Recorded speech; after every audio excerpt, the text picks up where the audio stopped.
नमस्कार विद्यार्थी मित्रांनो. आज आपण या व्हिडिओमध्ये महाराष्ट्र लॉ सीईटी 5 इयर्स 2025 चे कॅप राउंडसाठी कोणकोणते डॉक्युमेंट्स लागणार आहेत जेव्हा तुम्ही कॅप ॲडमिशनसाठी जाणार आहात, त्यावेळी हे डॉक्युमेंट्स तुमच्याकडे असणं अत्यंत गरजेचं आहे. तर कोणते डॉक्युमेंट्स आहेत, त्याची तुम्हाला one by one me list सांगणार आहे. त्या पद्धतीने डॉक्युमेंट्स तुम्ही कलेक्ट करण्यासाठी आणि त्यांचे झेरॉक्स वगैरे काढून तुमच्याकडे ठेवा. कोणकोणते डॉक्युमेंट्स आहेत वन बाय वन तुम्हाला आता मी सांगत आहे.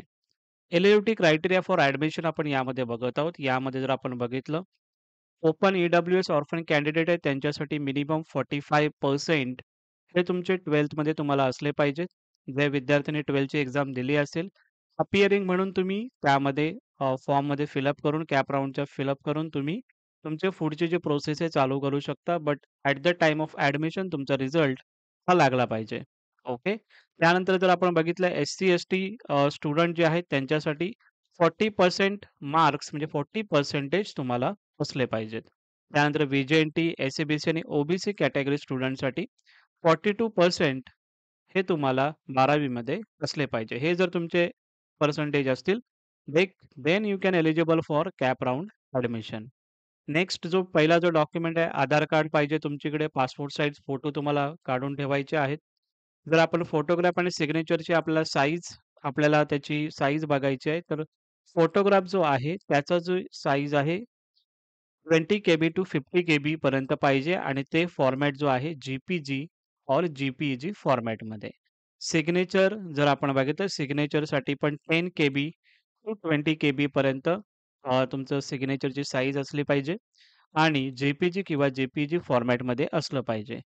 जे काही तुमचे डॉक्युमेंट्स सर्व गोष्टी तुमचे डॉक्युमेंट्स असणार आहेत, त्याच्या पी-डी-एफ फॉर्मॅटमध्ये तुम्हाला जे काही डॉक्युमेंट्स असतील 500 केबी पर्यंत तुम्हाला ते डॉक्युमेंट्स स्टोअर करायचे, सेव्ह करायचे आहेत. कारण की तुम्हाला ते डॉक्युमेंट्स तुम्हाला अपलोड करायचे आहेत कॅप राउंड चालू होईल तेव्हा. स्कॅन अपलोडेड डॉक्युमेंट जे काही तुम्ही स्कॅनिंग कराल ते रीडेबल पाहिजे. त्या पद्धतीने तुम्ही स्कॅनिंग करू शकता. नेक्स्ट जो डॉक्युमेंट आहे, जर आपण बघितलं तर 10th मार्कशीट आणि बोर्ड सर्टिफिकेट तुमच्याकडे असले पाहिजे. ठीक आहे. त्यानंतर 12th मार्कशीट आणि बोर्ड सर्टिफिकेट तुमच्याकडे असली पाहिजे. जे काही इंजिनिअरिंग असेल किंवा डिप्लोमा वगैरे कोणी केलं असेल, तर त्या सर्टिफिकेट तुम्हाला यामध्ये अपलोड कराव्या लागणार आहेत. ओके.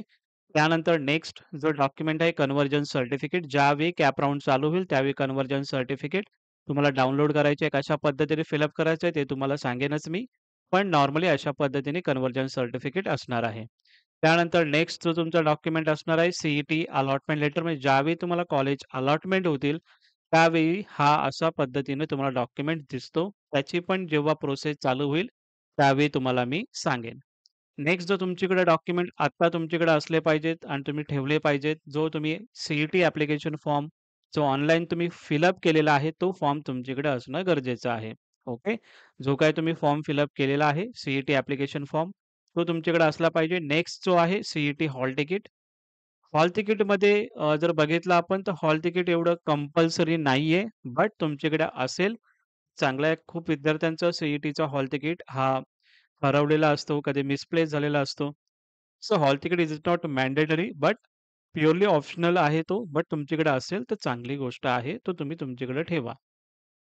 नेक्स्ट जो डॉक्युमेंट आहे सी स्कोर कार्ड जेव्हा तुमचा रिझल्ट लागेल, तो जो स्कोर कार्ड असेल तो तुमच्याकडे असणं गरजेचं आहे. नेक्स्ट डॉक्युमेंट तुम्हाला लागणार आहे गॅप सर्टिफिकेट. जर एज्युकेशनमध्ये तुमच्या गॅप असेल, म्हणजे 10th नंतर काही तुम्ही गॅप घेतला असेल किंवा 12th नंतर समजा 10th ला तुम्ही गॅप घेतला असेल, तर गॅप सर्टिफिकेट लागेल. नाहीतर गॅप सर्टिफिकेटची गरज नाही आहे. Domicile certificate, birth certificate, school living certificate यापैकी कोणताही एक डॉक्युमेंट तुमच्याकडे असणं गरजेचं आहे. ओके. डोमिसाईल असेल, बर्थ सर्टिफिकेट असेल, स्कूल लिव्हिंग सर्टिफिकेट असेल, एनी वन डॉक्युमेंट तुमच्याकडे असलं पाहिजे, जे मेन्शन करतं की तुम्ही महाराष्ट्रामध्ये तुमचा जन्म झालेला आहे त्यासाठी. नेक्स्ट जो डॉक्युमेंट तुम्हाला लागणार आहे, एस-सी, एस-टी स्टुडंट जे असतील, त्यांच्यासाठी कास्ट सर्टिफिकेट आणि कास्ट व्हॅलिडिटी इम्पॉर्टंट आहे. जर तुमच्याकडे कास्ट सर्टिफिकेट असं आता असेल आणि कास्ट व्हॅलिडिटी जर तुम्ही अप्लाय केलं असेल, तर तुमच्याकडे त्याची रिसिप्ट असेल, तर रिसिप्टसुद्धा तुम्ही अपलोड करू शकता. ओके. आणि ॲट द टाईम ऑफ जेव्हा सेकंड राउंड जेव्हा चालू होईल, त्यावेळी तुम्हाला ॲज पर इन्स्ट्रक्शन असलं कॅप राउंडच्या संदर्भात तसे तुम्हाला सांगेन मी. तेव्हा तुम्ही ओरिजिनल डॉक्युमेंट सबमिट करायचं आहे. सध्या तुम्ही रिसिप्ट अपलोड करू शकता.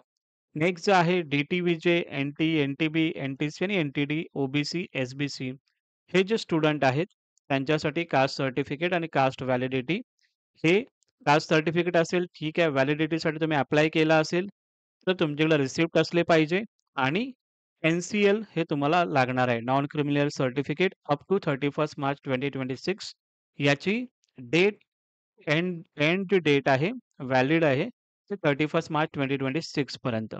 त्यांचे रिसिप्ट वगैरे असेल तुम्ही अपलोड करू शकता. नेक्स्ट जो डॉक्युमेंट तुम्हाला लागणार आहे, लिव्हिंग सर्टिफिकेट वगैरे असेल, तर तोही लागेल. ई-डब्ल्यू-एस सर्टिफिकेट ज्याने ई-डब्ल्यू-एस सर्टिफिकेटमध्ये खूप विद्यार्थ्यांचा डाऊट आहे, ते तुम्हाला सांगतो. स्टेटचं ई-डब्ल्यू-एस सर्टिफिकेट जर तुमच्याकडे असेल, तर ते व्हॅलिड आहे. सेंट्रलचं सर्टिफिकेट तुम्हाला इकडे व्हॅलिड नाही आहे. सो ई-डब्ल्यू-एस सर्टिफिकेट स्टेटचं लागेल, सेंट्रलचं लागणार नाही. ओके. आणि एस-सी-बी-सीचं ऑलरेडी रिझर्व्हेशन आलेलं आहे. ते जर डॉक्युमेंट जर मी एस-सी-बी-सी सर्टिफिकेट काढली, तर मग काही प्रॉब्लेम होणार नाही. पण ई-डब्ल्यू-एस सर्टिफिकेट जर तुम्हाला भेटत असेल, तर स्टेटचं तुमच्याकडे असलं पाहिजे.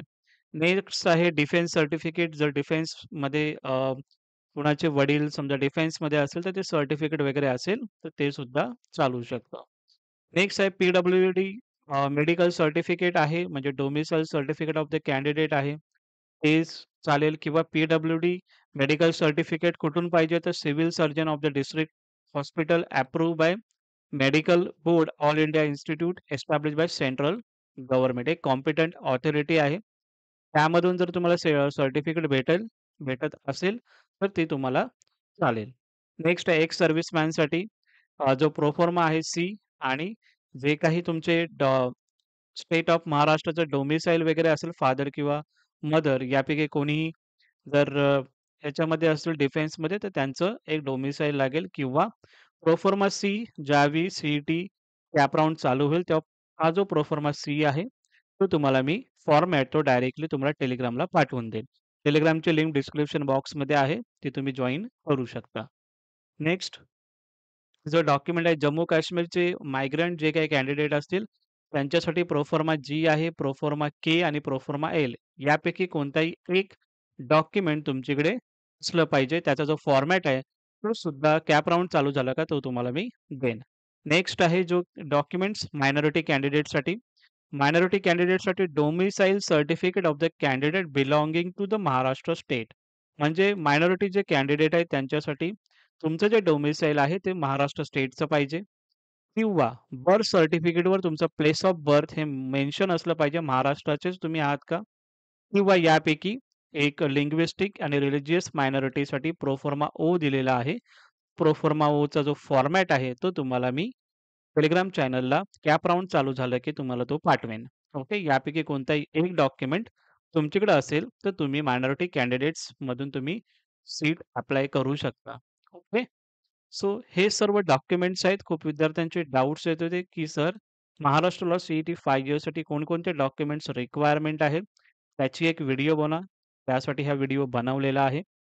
आय होप तुम्हाला या गोष्टी समजल्या असेल. काहीही डाऊट असेल कमेंट सेक्शनमध्ये विचारा. नक्की तुम्हाला हेल्प करण्याचा नक्की प्रयत्न करेन. आणि खूप विद्यार्थ्यांचे यामध्ये डाऊट आहे, की सर रिझल्ट कधीपर्यंत लागणार आहे? सो या वीकपर्यंत तुमचा रिझल्ट लागून जाईल. हा व्हिडिओ तुम्हाला जर आवडला असेल, तर याला लाईक करा, शेअर करा तुमच्या मित्रांना आणि हा तुमचा चॅनल तर डेफिनेटली याला सबस्क्राईब करा आणि ही बेल आयकॉन प्रेस करून ठेवा, जेणेकरून नवीन नोटिफिकेशन तुमच्यापर्यंत पोहोचत जाईल. Thank so much.